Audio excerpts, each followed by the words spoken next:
বাংলাদেশের ৮৭,২৩০টি গ্রামের মধ্যে বিচিত্র এক গ্রামের অস্তিত্ব রয়েছে, যে গ্রামে বাস করে একটি মাত্র পরিবার।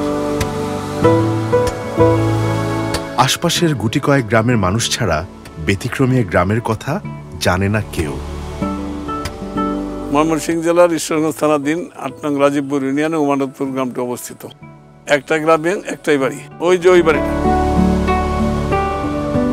এখানে তারা স্বামী স্ত্রী দুজনেই থাকে। শুধুমাত্র একটি পরিবারের বসতিপূর্ণ এই গ্রামের নাম উমানাথপুর।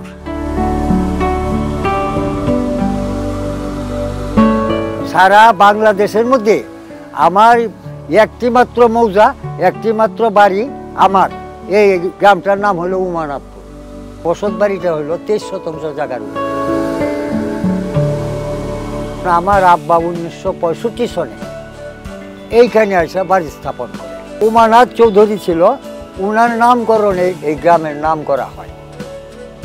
এই গ্রামটার মধ্যে 9 একরের ঊর্ধ্বে জমি আছে।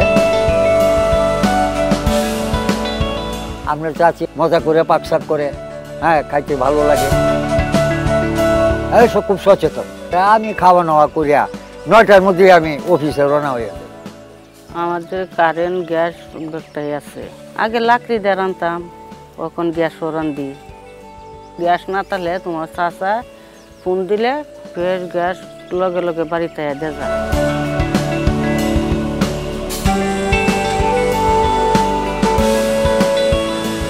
এভাবেই সারা দেশের প্রতিটি কোণে মানুষের জীবনের গল্প জুড়ে মিশে আছে ফ্রেশ এলপি গ্যাস, আস্থার প্রতীক হয়ে। ফ্রেশ এলপি গ্যাস, আস্থার বন্ধন।